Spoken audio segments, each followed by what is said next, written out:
la administración, los resultados que ha tenido sobre las vigencias futuras, pasó como un brochazo. Algo que debería ser muy grande, muy importante. Dijeron que iba a haber más de 180 instituciones educativas que ya estarían mejoradas para el año 2023. Pues, si ustedes vieron, pasó como si no hubiera habido nada, como si fuera un proyecto cualquiera.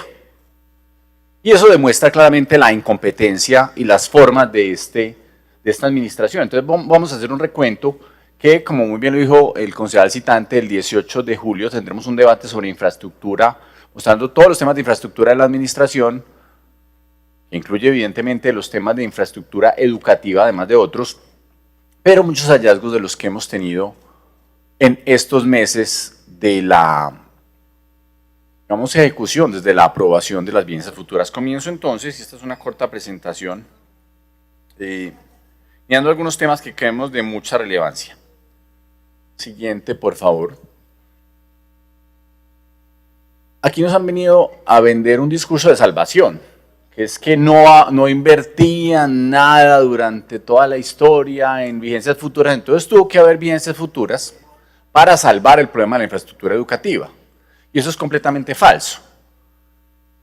No solo por los recursos que se habían invertido previamente, y se demostró claramente que en mantenimiento de infraestructura educativa, la administración de Daniel Quintero había invertido muchísimo menos recursos que anteriores administraciones.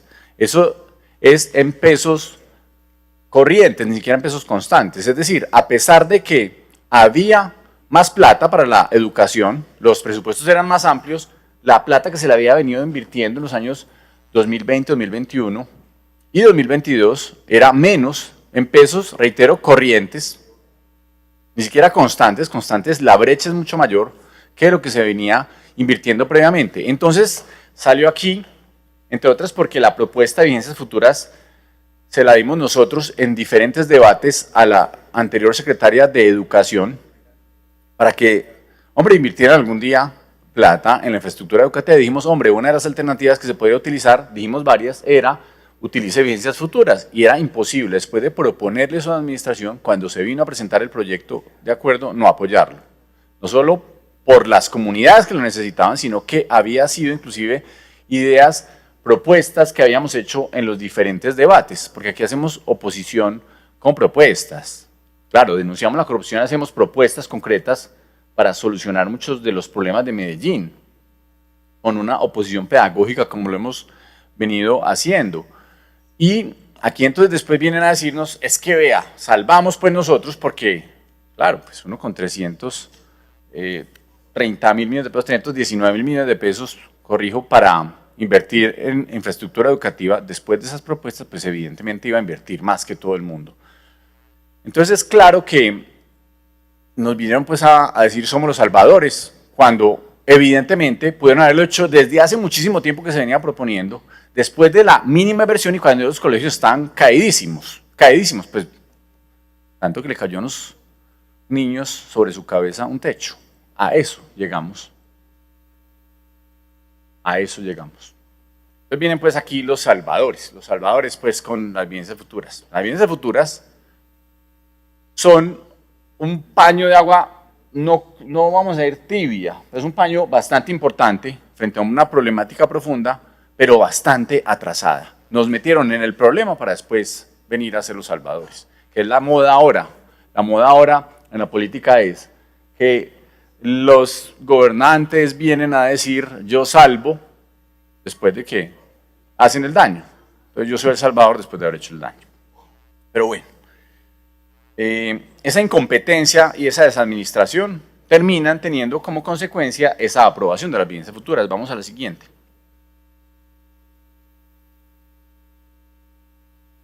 Concejal Babington, hemos tenido desacuerdos los últimos días.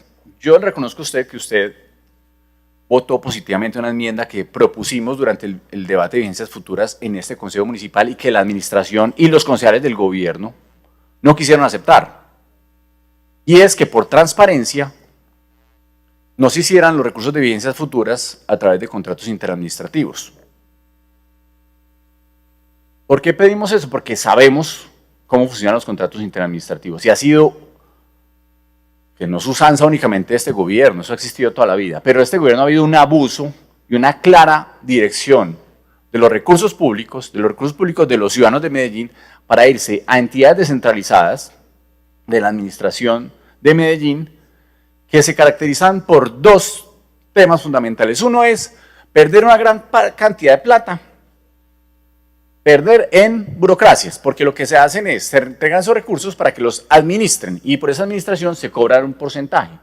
Y en el caso de las vigencias futuras de infraestructura educativa son 33.000 millones de pesos. De los 319.000 millones de pesos hay 33.000 millones de pesos que no van a ser invertidos en los colegios de Medellín, las instituciones educativas de Medellín. Van a ser invertidos en la EDU para que la EDU consiga un montón de personal allá que administren unos recursos que los podría administrar perfectamente la Secretaría de Infraestructura o la Secretaría de Suministro de Medellín, que tampoco pues que las santas palomas, pero no se pierden 33.000 millones de pesos, es decir, menos recursos, los recursos que deberían estar en los colegios de Medellín, 33.000 millones van y se desaparecen, porque la inversión realmente no va a ser de 319.000 millones de pesos, sino de 286.000 millones de pesos.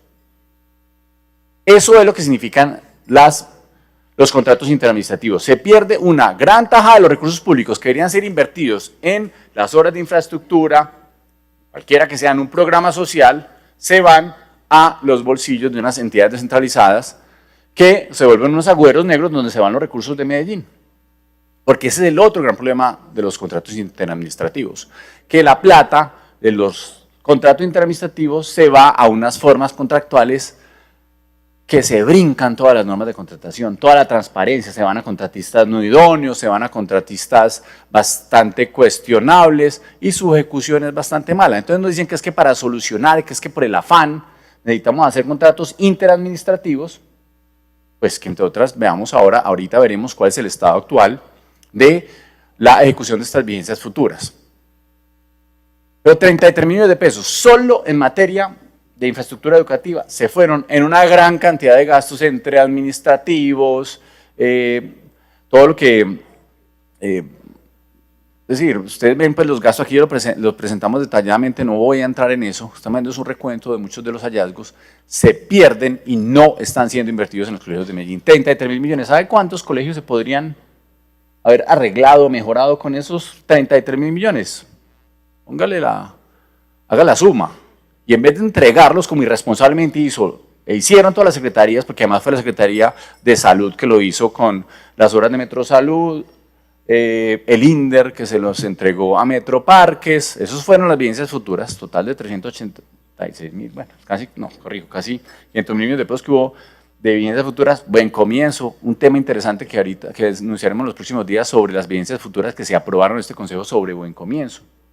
Todo ello hace que los recursos de Medellín no vayan a los más vulnerables, a los que se le cayó el techo en el colegio allá en 12 de octubre, sino que se queden unas entidades agujeros negros como la empresa de desarrollo urbano. Vamos a lo siguiente. Siguiente, por favor. Esta es una de las cosas que más me parece engañosa de esta administración. La Secretaría de Educación de Medellín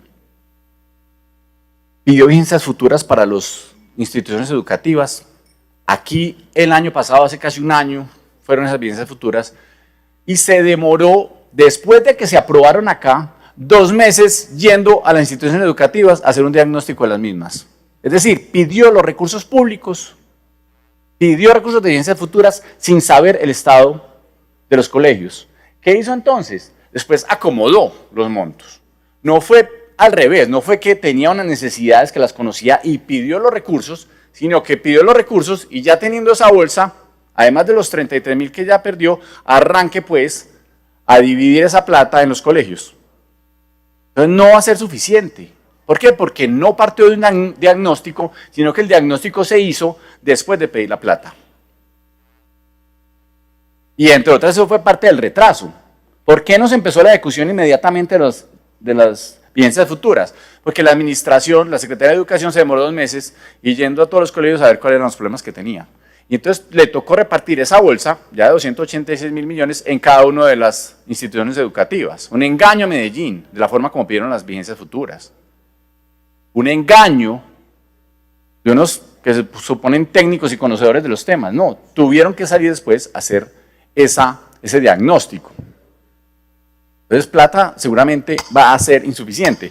Le pido, si es tan amable, señor presidente, 3 minutos para terminar de redondear algunas ideas, porque reitero, las profundizaremos mucho en el debate del 18 de julio. Pero quería dejar eso en claro porque parte del retraso y parte de lo que hoy está sucediendo en los techos caídos de los colegios es porque esta administración no sabía ni siquiera qué estaba pasando en los colegios. Pidió plata sin conocer el diagnóstico concreto de cada una de esas sedes. Y vamos a la parte preocupante de la EDU. Siguiente, por favor, así muy breve, que es recuento también de mucho que hemos venido diciendo.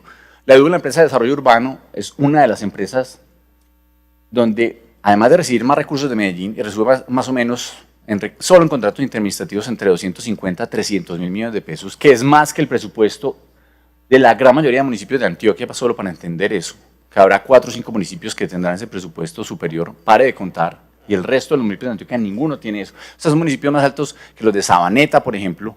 Lo que le entrega la alcaldía de Medellín a la EDU es más plata que el municipio de Sabaneta, que maneja el municipio de Sabaneta con todas las necesidades, solo para entender eso. Y la EDU hizo varias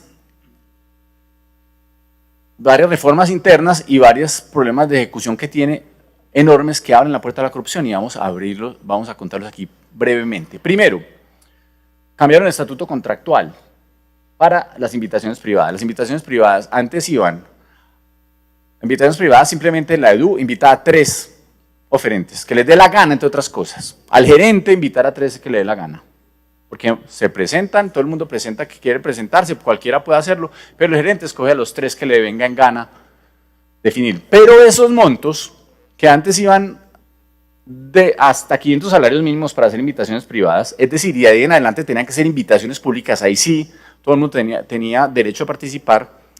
Esos 500 salarios mínimos pasaron a 10.000 salarios mínimos. Es decir, hoy la EDU puede hacer invitaciones privadas a 3 que le dé la gana al gerente para proyectos o contratos de hasta 11.600 millones de pesos. Arranque con eso. Pero vamos más allá, con ilimitadas adiciones presupuestales. Y eso que existe en la empresa de desarrollo urbano abre la puerta a la corrupción. Y eso lo sabe la Secretaría de Educación. Y por eso es que les mandó los recursos a la EDU, porque quieren beneficiar contratistas bastante cuestionables a través de esos contratos de bastante monto, de más de 286 millones de pesos. Pero vamos más allá.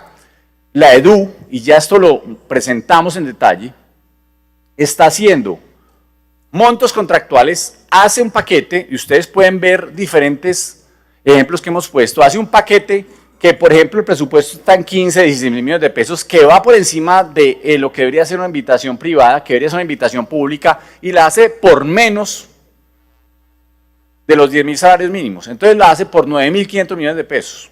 Y sabe que el presupuesto es real de 15.000 millones de pesos. Y así está entregando, un minuto ya, presidente, para cierro. Hace esos contratos por 9.500 millones de pesos, para poner un ejemplo. Realmente el presupuesto debería ser de 15.000 para saltarse la licitación o la invitación pública y entregarla a dedo. Pero va más allá. Escoge a 3 que le dé la gana. Y de los 3 ninguno le funciona.